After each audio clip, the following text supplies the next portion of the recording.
Aí, então tá. Queria que você analisasse o tamanho da vantagem construída aqui no Beira-Rio e também nos dissesse por que o time decaiu do primeiro para o segundo tempo, quando no primeiro acumulou chances, mas no segundo teve uma queda de produção muito grande. Bom, primeiro acho que poderíamos ter construído um placar bem mais elástico no primeiro tempo. Se não me engano nós vimos ali 5, 6 oportunidades de gol mesmo que nós tivemos. Fizemos um gol. Eu acho que era importante conseguirmos essa vantagem, até porque fora de casa também um gol conta, né? Então um placar de 1-0 não foi, não diz aquilo que nós construímos até durante o jogo, mas era importante nós ganharmos, nós conseguirmos essa vantagem.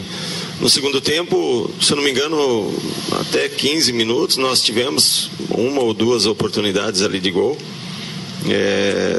Com 23 minutos, se eu não me engano, tivemos a expulsão do William e aí as coisas acabaram dificultando mais ainda, porque a equipe vem de um jogo desgastante contra o Corinthians, na parte física, parte psicológica, e os jogadores acabaram sentindo. E você jogar 25 minutos com 1 a menos acaba prejudicando aquilo que a equipe vinha construindo até então.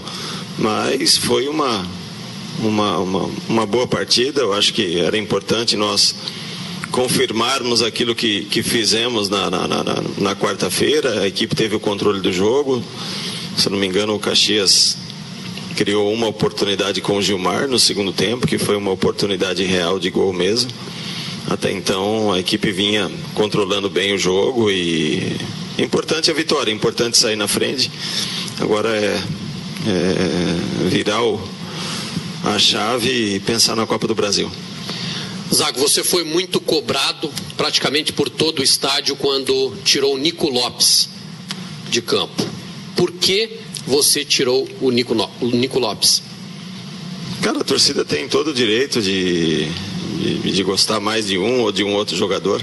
Eu estou aqui para fazer o meu trabalho, como eu fiz até agora. O Nico é um jogador que vem de uma sequência também dentro do campeonato. Até antes do jogo não pensava em colocá-lo desde o início. Acabei mantendo o time da última quarta-feira. E é um jogador que até ali tinha feito e muito bem a sua parte. Acabei substituindo, como substituí os outros também, do mesmo jeito, até pensando no jogo de quarta-feira. Pois é, Zago, por que com a saída do Nico o time perde um pouco de velocidade, né? O time recua um pouco mais. E se no teu time jogaria também um Valdívia com o Nico, até para aproveitar essa velocidade dos dois jogadores? Eu acho que a questão da velocidade nós acabamos perdendo, porque o Nico, se eu não me engano, com 15 minutos foi substituído, e aí com 22, 23 minutos nós ficamos com um jogador a menos. A gente vem fazendo um trabalho aqui até pensando nas duas competições que nós estamos disputando. Já tivemos a infelicidade de perder o Edenilson no aquecimento, né, devido a esse pouco tempo que nós tivemos para recuperar os jogadores. Então já eram substituições que nós tínhamos conversado antes, né? Não esperávamos a expulsão do William, mas assim, são jogadores que vêm cumprindo bem o seu papel dentro de campo. O Valdívia acabou entrando bem, perdeu um gol no qual talvez poderia ter levado um pouco mais, naquela que ele acabou chutando de esquerda, no outro não sei se foi mão ou não, mas assim, nós temos algumas soluções, as soluções começam a aparecer. E nós temos 30 jogadores no elenco, né? A gente não pode jogar só com 11 jogadores. Eu acho que os caras estão ali no banco para entrar e fazerem aquilo que vem fazendo, cumprindo bem o papel deles. Hoje, por que você optou pelo Robertson na vaga do Edenilson e você acha que a parte física pode atrapalhar o Inter nestes confrontos decisivos contra Corinthians e Caxias, aí, que são decisivos e são confrontos fora de casa? Cara, o Robertson, porque era um jogador que segura bem a bola, sabe girar como fez no primeiro tempo, aparece e muito bem dentro da área. Precisávamos do resultado, conseguimos o resultado no primeiro tempo, criamos mais 5 ou 6 chances de gol.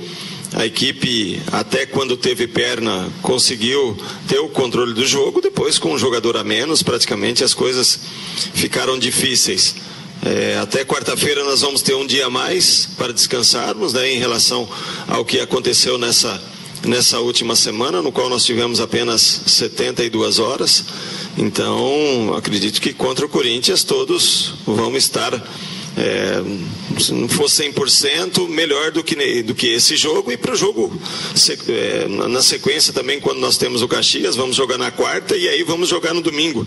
Teremos um dia a mais para recuperar os atletas, que eu acho que essa sequência dá para você fazer e não sentir tanto a parte física.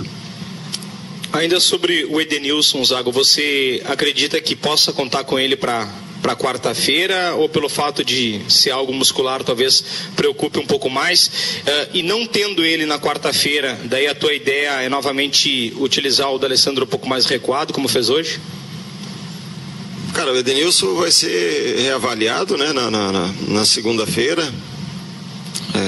Não sei ainda o que nós vamos fazer, né, caso ele não jogue, mas os médicos vão fazer os exames que tem que ser feito, e aí a partir de segunda-feira a gente pode dizer alguma coisa. Até então fica difícil você arriscar alguma coisa, né, até porque ele acabou sentindo o adutor e a gente não sabe. É um jogador que não vinha jogando muito na Itália, aqui já teve uma sequência maior, acabou sentindo.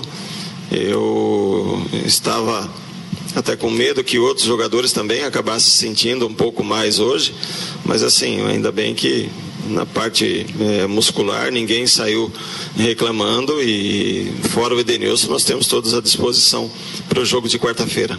Zago, você foi questionado aí mais de uma vez com relação às trocas, e você explicou, mas você viu efeito positivo nas mudanças que você executou, principalmente o ingresso do Valdívia na vaga do Nico Lopes? E quando dessa substituição, o estádio vaiou demais e até alguns gritos de burro foram ouvidos. Você entende que o torcedor tem que entender esse momento da equipe? Como é que você reage com isso?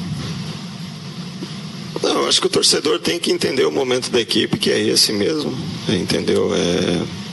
É um ano atípico na história do Internacional e o torcedor tem que incentivar, né, os jogadores. Porque às vezes quando acaba vaiando o treinador, os jogadores sentem dentro de campo, como estavam comentando também no vestiário em relação a algumas vaias a companheiros deles. O que você tinha perguntado antes? E as trocas não surtiram efeito porque nós perdemos um jogador. Senão teria surtido efeito. Zago, justamente ainda, desculpe bater nessa tecla sobre as trocas, porque dentro do estádio mais de 20 mil vozes não concordaram justamente com as tuas trocas, com a tua leitura de jogo. Essa simbiose, tu já passaste assim em outras equipes, quando é que acontece para não agradar, né, entre aspas, a torcida, mas que a tua leitura de jogo combine com a torcida que está em estádio, com os comentaristas, com a reportagem, enfim? Cara, eu estou aqui para ver o grupo de jogadores, entendeu? Para fazer o meu trabalho, como eu disse antes, pensando nas competições que nós temos pela frente, né, em ir o mais longe possível nessas competições. A torcida tem o direito de vaiar, de incentivar. Isso aí é um direito que eles têm, e eu tenho que fazer o meu trabalho como eu fiz até agora e seguir o barco. Antônio, sobre aquele momento da confusão envolvendo lá quando o Wagner saiu machucado ali, o desentendimento com o médico do Caxias naquele momento, a imagem mostra ali o Antônio Carlos, um biquinho ali, zagueiro. Cara, ele vinha xingando o D'Alessandro desde dentro do campo, já tinha xingado os jogadores em campo já, o médico tinha que entrar ali para olhar o jogador deles e fazer a parte dele, e não ficar ofendendo os jogadores em campo, os jogadores do Internacional.